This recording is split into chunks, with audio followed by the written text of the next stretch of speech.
அதெல்லாம் நீங்க படிச்சு பாருங்க, நல்லா இருக்கு. அதான் நான் நீ அதுதானே தேர்தல் அறிக்கை கொடுத்துருக்கிறோம், எல்லாமே சொல்லிட்டு அதுல அர்த்தமே இல்லாத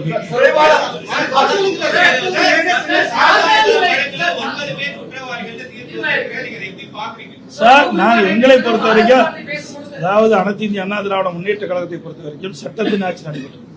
தவறு நடந்தால் அதற்கு உண்டான தண்டனை அவர்கள் பெறுகிறார்கள். இது நீதிமன்றம் வழங்கப்பட்ட தீர்ப்பு. ஆக எந்த இடத்தில் தவறு நடந்தாலும் அது தவறுதான், அதில் எந்த ஒரு மாற்று கருத்தும் கிடையாது.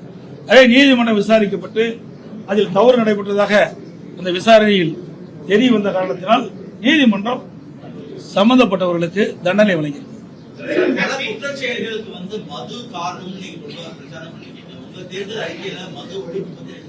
மது அதான் ஏற்கனவே சொல்றது, அதிமுக கடந்த காலத்தில் வரைக்கும் அந்த மது கடைகளை படிப்படியாக குறைக்கும் நாங்க இந்த தேர்தல் அறிக்கை போட்டிருக்கிறது. நாங்க சொல்லிட்டு இருக்கிறோம், படிப்படியாக தான் குறைக்கணும்.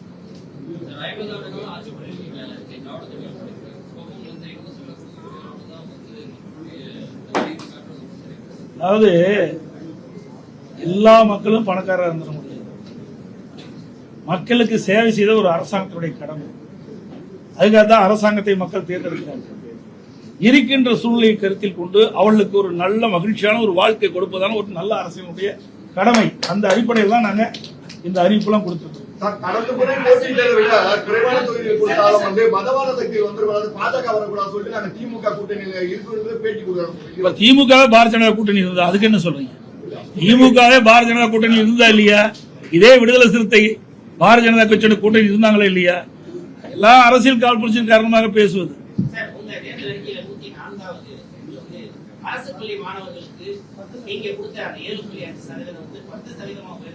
இப்பதான் சொன்னேன் சார், அதுதான் இப்பதான் அதுக்கு நான் பதில் கொடுத்தேன். நீங்க சரியா கவனிக்கல நினைக்கிறேன். ஏற்கனவே கிராமத்திலிருந்து நகரம் வரை அரசு பள்ளியில் படிக்கின்ற மாணவர்கள் பெரும்பாலும் ஏழை மாணவர்கள், நடுத்தர குடும்பத்தை சேர்ந்த அந்த மாணவருடைய கனவு மருத்துவராக வேண்டும்.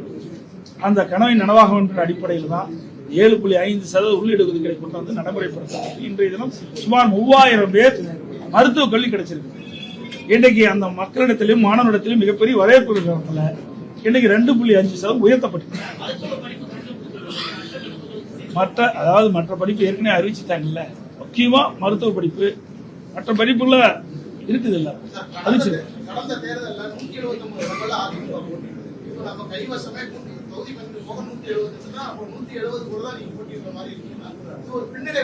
பின்னடைவு முன்னடைவு எல்லாம் கிடையாது. திமுக எப்படி இருக்குது, நாங்க இப்படி இல்லை. திமுக நிலை என்ன சார்? சூழ்நிலைக்கு தகுந்த மாதிரி தான் கூட்டணி அமைக்கிறோம்.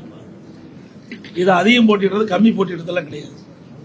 இன்றைக்கு திமுக தலைமையில ஒரு கூட்டணி அமைச்சிருக்காங்க. எத்தனை கட்சி இருக்குது அப்படி பார்க்கும்போது அவங்களுக்கு எத்தனை கட்சி வரப்போகுது, எத்தனை இடத்துல போட்டியிட முடியும்?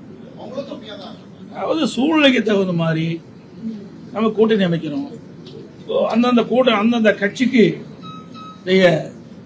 நிலை கருதி அவர்களுக்கு சட்டமன்ற இடங்கள் வழங்கப்படுகிறது, தொகுதி பைகள் வழங்கப்படுகிறது.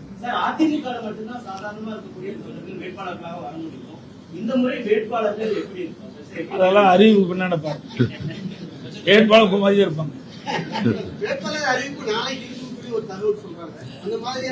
அதாவது அதான் நாங்க வேகமாக சென்று கொண்டிருக்கின்றோம். பாத்தீங்க, நேற்று அறிவிச்சு கொடுத்தோம், இன்னைக்கு தேர்தல் அறிக்கை வெளியிட்டோம், நாங்கள் பிரச்சாரத்தையும் தொடங்கிட்டோம்.